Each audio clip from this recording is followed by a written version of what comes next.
Good morning friend, जय Jagannath. Welcome to Odisha जी के world. इस वीडियो में हमने डिस्कस करने वाले हैं 5 जनवरी 2025 की 5 जनवरी 2025 की जितना भी क्वेश्चन रहे सारे के सारे क्वेश्चन हमने डिस्कस करने वाले हैं इस वीडियो में। वीडियो के एंड तक बने रहिएगा। सारे के सारे क्वेश्चन हमने डिस्कस करेंगे। बहुत ही बेहतरीन टॉपिक बेहतरीन क्वेश्चन हमने डिस्कस करने वाले हैं। पहला क्वेश्चन आपके सामने रहे, who has become the new CEO of UIDAI।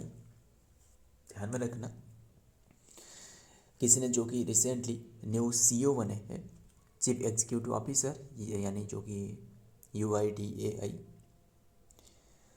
सो आपको बता दूं, ये जो बने हैं ये है एंड UIDAI इसका फुल फॉर्म क्या है, क्या आप जानते हो? इसका फुल फॉर्म बताओ, मैं आगे आपको बताऊंगा। इसका सही आंसर बता दूं, वो है भुवनेश कुमार। इस option B is the right answer, Bhuvnesh Kumar. ध्यान में रखना, ये रिसेंटली जो कि CEO बने UIDAI की। एंड बता दूँ इसका जो फुल फॉर्म है ना, ये है unique identification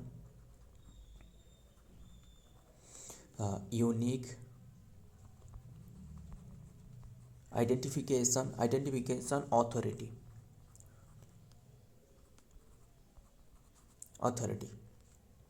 authority of India. ध्यान में रखना, ये भुवनेश कुमार ने बने हैं। मतलब जो आधार कार्ड जो बनाती है ना, वही है।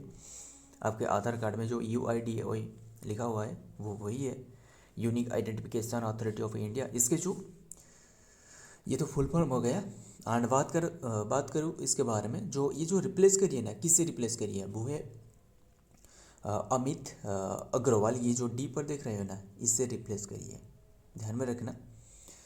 एंड बात करें UIDAI के बारे में, इसका स्थापना करवाया गया है, इसका एस्टेब्लिशमेंट 2009 में एस्टेब्लिशमेंट करवाया गया है। एंड ये जो कि आधार कार्ड बनाती है। एंड और ये बात भी ध्यान में रखना, जो फास्ट जो आधार कार्ड जो होल्डर है ना, वो कौन है, उनका नाम क्या है, जानते हो उनका नाम क्या है? वो है रंजन सानवाना। ये जो कि फर्स्ट टाइम जो उन्हें कार्ड मिली थी वो है 29/9/2010 में उन्हें दी गई थी। ध्यान में रखना ये बात। एंड ये कौन सी प्लेस से बिलोंग कर रहा है? ये महाराष्ट्र की एक तांबी विलेज इन नंदुरबार डिस्ट्रिक्ट। ध्यान में रखना, महाराष्ट्र की तांबी विलेज इन नंदुरबार डिस्ट्रिक्ट। सो ये ध्यान में रखना। एंड देखते हैं इसका डिटेल में क्या रहे। Bhuvnesh Kumar new CEO of UID, बस यही याद रखना। Bhuvnesh Kumar award from the being the CEO of the UIDAI बने हैं। ऑल्सो भी additional secretary in the minority electronics and information technology, यानी जो MEITY रहे। सो ध्यान में रखना, उनका नाम भुवनेश कुमार बने हैं UIDAI की। आगे देखते हैं क्या रहा है नंबर 2 में। Who has been appointed as the secretary general of ASSOCHAM जो रहे ना, इसके जो रिसेंटली सेक्रेटरी जनरल के रूप में किससे नियुक्ति करवाई गया है? एसोचैम के महासचिव के रूप में किससे नियुक्ति करवाई गया है? ये है Manish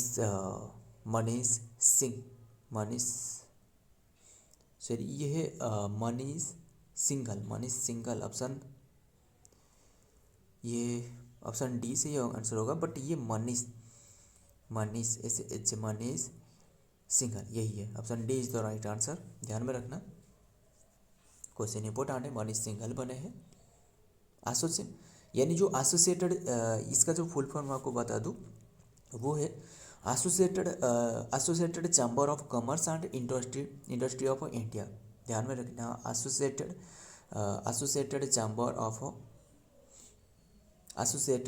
of commerce and industry of India. ध्यान में रखना, एसोचैम इसकी जो कि ये बने हैं सेक्रेटरी जनरल के रूप में। ध्यान में रखना, मनीष सिंघल। सो और बता दूँ, ये जो ये किससे रिप्लेस करी है, ये किसके प्लेस में ये बना है, ये है ध्यान में रखना, ये जो रिप्लेस करी है वो है दीपक सूद। ध्यान में रखना, असोचैम के जो बने हैं वो दीपक सूद के प्लेस में ये बने हैं मनीष सिंघल। देखते हैं इसका डिटेल में क्या रहा है। ASSOCHAM welcome mister Manish Singhal as the secretary general के रूप में with the over 35 year of the experience. Mister Sehgal last services as the deputy secretary general of FICCI की भी डेप्यूटी सेक्रेटरी रह चुके हैं। ध्यान में रखना फिक्की एंड ही आगे क्या रहा है क्वेश्चन में। नेक्स्ट क्वेश्चन नंबर 3 में क्या क्वेश्चन में क्या पूछा जा रहा है, हु हैज़ बिकम द, ध्यान में रखना, who has become the new founding father of Bangladesh. ध्यान में रखना, मतलब बांग्लादेश की फाउंडिंग फादर तो रहे बट उन्हें रिप्लेस करवाया गया है। ध्यान में रखना, एंड उनके नाम क्या आप जानते हो, जो उनके बांग्लादेश की फाउंडिंग फादर है वो है शेख मुजीबुर रहमान। ये जो देख रहे हैं ना ये है, बट ये क्वेश्चन का सही आंसर नहीं है। ध्यान में रखना, who has become the new founding father of Bangladesh की न्यू फाउंडिंग फादर जो बनाया गया वो किससे बनाया गया, वो है Ziaur Rahman. Option A is the right answer, Ziaur Rahman. जो ये जियाउर रहमान के कौन है, ये जानते हो ये कौन है, ये जो खालिदा जिया रहे ना, जो खालिदा जिया की ये हस्बैंड है, ये खालिदा जिया की हस्बैंड। ध्यान में रखना, ये उन्हें बनाया गया जो कि फाउंडिंग फादर है, बट उनसे पूर्व जो रहे जो कि शेख हसीना जो रहे ना, शेख हसीना उनकी जो पिता रहे, उनके जो फादर रहे शेख हसीना की फादर, ये उन्हें शेख मुजीबुर रहमान उन्हें फादर ऑफ बांग्लादेश कहा जाता था। सो ध्यान में रखना, जो कि फाउंडिंग फादर ऑफ बांग्लादेश पूछे तो अभी के टाइम में ये है जियाउर रहमान, बट असल में इनके जो फाउंडिंग फादर रहे, क्या आप एक पिक देखे हो जो कि उनकी जो बांग्लादेश की जो हालत पर हमने देखेंगे, आगे डिस्कस करेंगे उनके बारे में। शेख मुजीबुर रहमान उनसे पूर्व रहे, बस आपको यही याद रखना, ये जियाउर रहमान। एंड बांग्लादेश की तो हालत अभी के टाइम में आपको पता है कैसे चल रहा है। एंड जो शेख हसीना रहे प्राइम मिनिस्टर, वो तो इंडिया में रहे। देखते हैं, यही है, ये जो देख रहे हो ना उनकी जो मूर्ति पर जो रहे, ये उनकी जो शेख हसीना की जो फादर रहे वो है शेख मुजीबुर रहमान। ये उनकी नाम है शेख मुजीबुर रहमान, उनके नाम है। सो ध्यान में रखना। हाँ देखते हैं, Bangladesh has introduce a new text book. ध्यान में रखना, that state that Ziaur Rahman declared the country's independence in 1971, replacing the previous ones, crediting founding father Banga Bandhu, founding father यानी उसे बंगा बंधु कहा जाता था, Sheikh Mujibur Rahman, with the declaration according to the media report. ध्यान में रखना, the new text book for primary and the secondary student have been several changes करवाए गए हैं। ध्यान में रखना, the text book also remove the father of the nation, जो मुजीबुर रहमान रहे वही है, उन्हें रिप्लेस करवाया गया है। सो ध्यान में रखना, एंड हालत और भी बिगड़ते जा रहा है बांग्लादेश की। सो देखते हैं, बस यही आपको अब तक यही याद रखना है। देखते हैं डिटेल में नेक्स्ट क्वेश्चन में क्या रहे, what is the name of the disease which is recently outbreak in China. बहुत ही इंपॉर्टेंट क्वेश्चन है, ऐसा क्योंकि चाइना में चाइना के जो वुहान रहे, जो कोविड-19 रहे, ये इसी से आया है ना। मतलब हर साल जो कि चाइना ऐसे रहे कि वो उनकी कार्ड भेजते रहते हैं दूसरे कंट्री के, उनके निमंत्रण कार्ड भेजते रहते हैं, जैसे कार्ड आते हैं ना जो इनविटेशन कार्ड, वो इसी तरह ये कार्ड भेजते रहते हैं चाइना ने। और एंड अभी के टाइम में जो कि रिसेंटली एक आउटब्रेक हुआ है कि चाइना में एक डिजीज़, वो जो डिजीज़ है ना इसका नाम क्या है, एंड ये भी कोविड से रिलेटेड है। कोविड जैसे जो मतलब जो छोटे और जो बूढ़े जो रहे, मतलब 60 से एज ज़्यादा वाले एंड जो 14 से नीचे वाले जितना भी रहे, ये उन्हीं को ही ज़्यादातर अफेक्ट कर रहा है, इसलिए इम्पोर्टेंट है ये कोविड-19 जो सारस कोवैक्स जो था, जो सीवियर एक्यूट रेस्पिरेटरी वायरस जो रहे सार्कोव, ये इसी तरह ये भी 14 और 60 को ये अफेक्ट कर रहा है मेन तौर पर, ध्यान में रखना। बट अभी के टाइम में जो ये डिजीज है ना, इसका नाम क्या है, ये जो फैल रहा है ये है HMPV। Option D is the right answer, HMPV। And HMPV का फुल फॉर्म आपको बता दूँ, वो है ह्यूमन इसका फुल फॉर्म है human Meta Numa virus. Human Meta Numa यानी जो पिनेमोनिया रहे ना, माने मतलब निमोनिया, जो न्यूमो वायरस, ध्यान में रखना। एंड ये जो कि HMPV ये फैल रहा है, बहुत ही तेज़ी से फैल रहा है।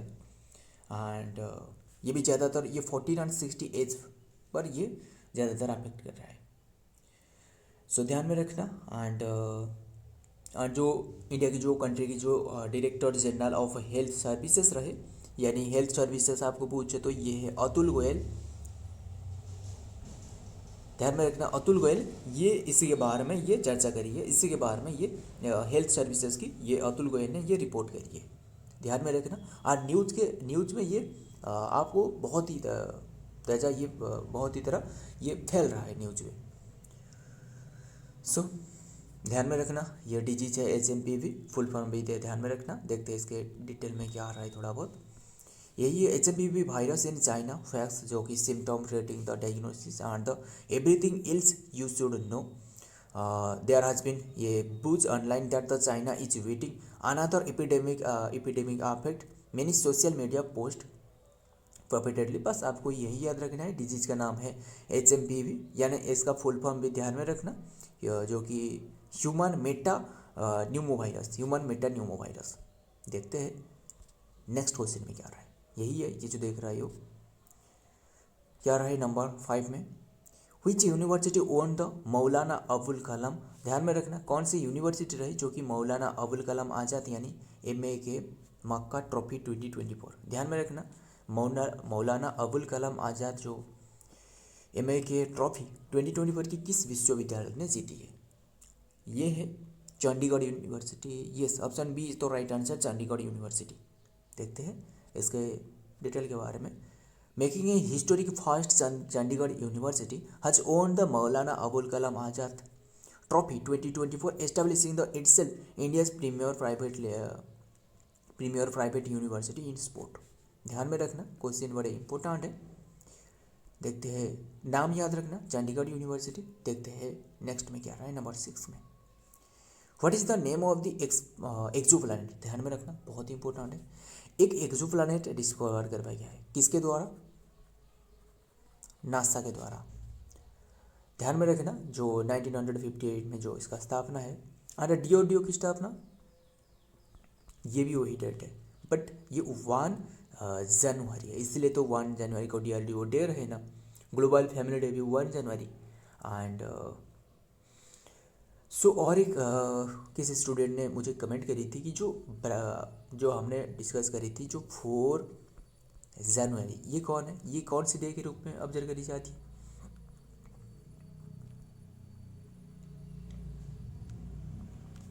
ये ब्राली डे क्या है, ये कुछ स्टूडेंट ने मुझे कमेंट करी थी।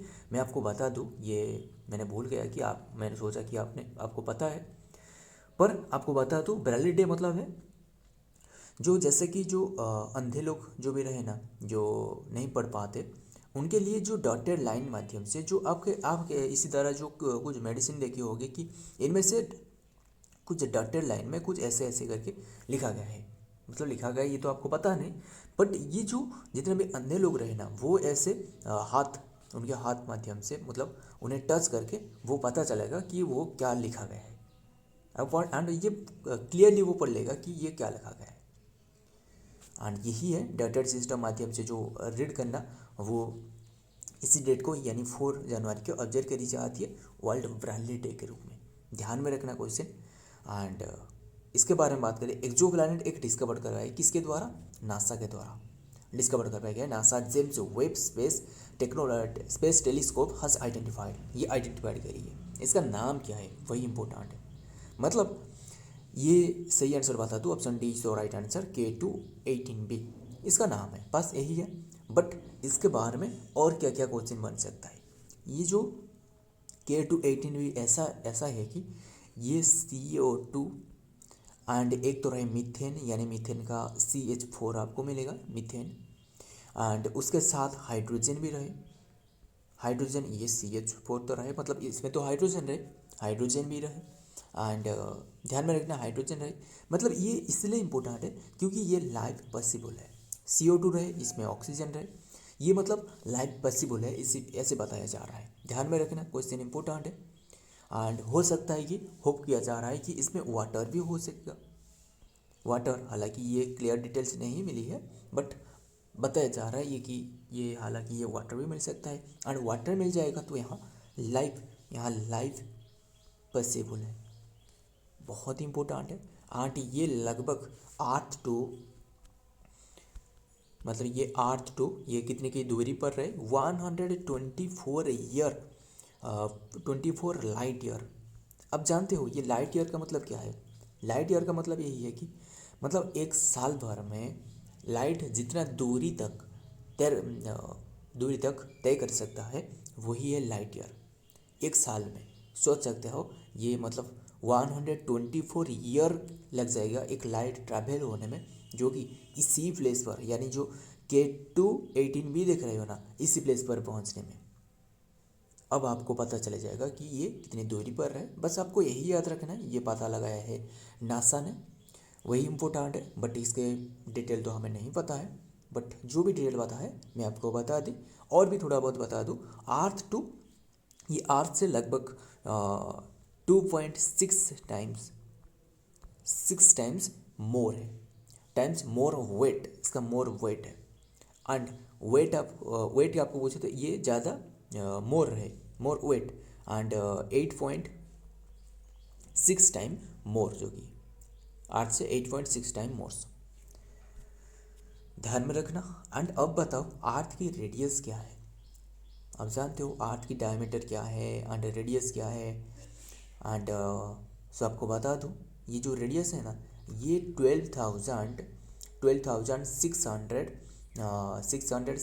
623 ऐसे इसी आसपास है, 12,600।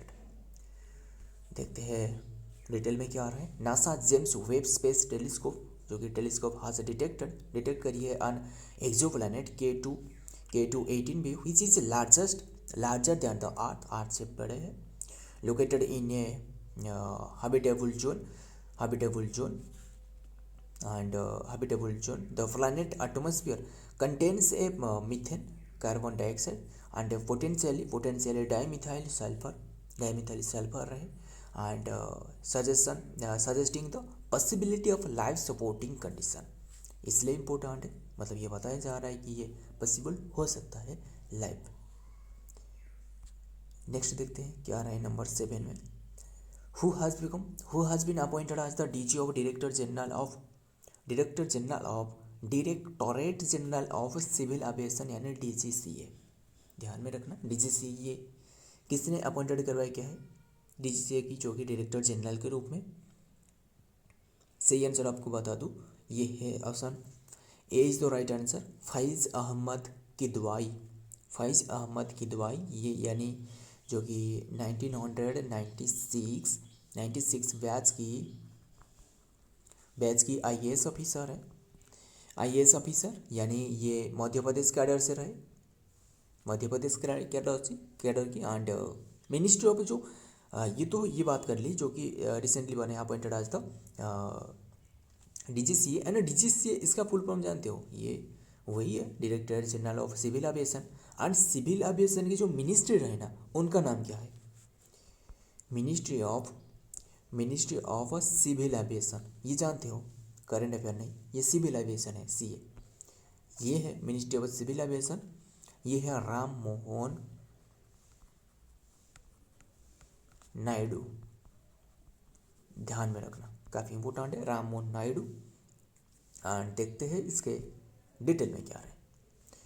Faizi Ahmed Kidwai has been appointed as the new director general, यानी DGCA Director General of DGCA, other appointment including Ashutosh Agnihotri as the chairman, Ashutosh Agnihotri ये जो कि बने हैं, जो कि इसके चेयरमैन आज the chairman and the managing director of the food corporation of India, food corporation India की बने हैं।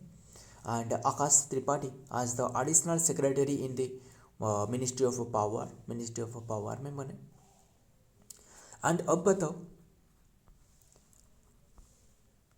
प्रहलाद जोशी ये कौन सी मिनिस्टर है? यह आपके लिए एक होमवर्क क्वेश्चन है, हालांकि ये इसी में क्वेश्चन है, आंसर है।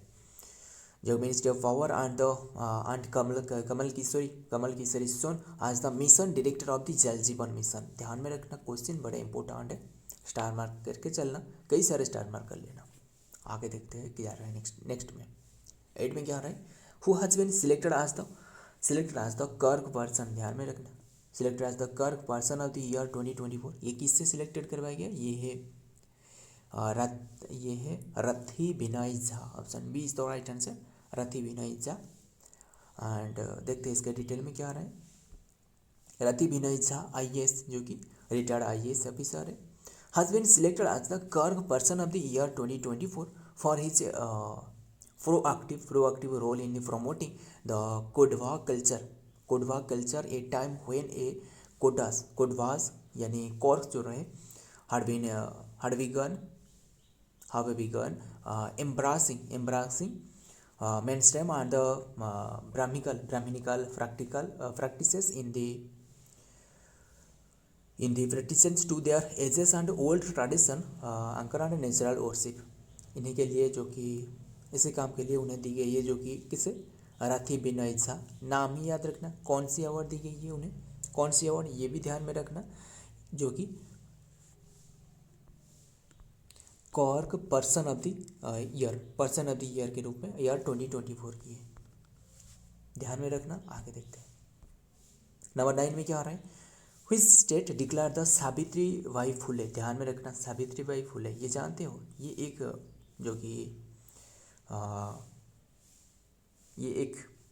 जो कि समाज सुधारक रहे सावित्रीबाई फुले, जो कि एजुकेशन के बारे में, ये वुमेन एजुकेशन के बारे में फेमस रहे, वुमेन एजुकेशन। इसीलिए इसी डेट को, यानी कौन सी डेट ये जानते हो? ये डेट आपको बता दूं, ये है 3 जनवरी, यानी 3 जनवरी को ऑब्जर्व की जाएगी। कौन सी डे के रूप में? यही है वुमेन्स टीचर्स डे एंड इन्हीं के बर्थडे सावित्रीबाई फुले की। ध्यान में रखना, जो कि मतलब शिक्षिका दिवस के रूप में घोषित किया गया है। कौन से स्टेट ने ये करी है? ये है Telangana. Option A is the right answer, Telangana. Revanth Reddy CM है। एंड सो बस यही याद रखना, ये तेलंगाना ने ये अनाउंसमेंट करी है। एंड बात करें इसके डिटेल के बारे में, the Telangana government on Thursday decided to celebrate the birth anniversary of Savitribai Phule on January 3 as the Women Teachers Day.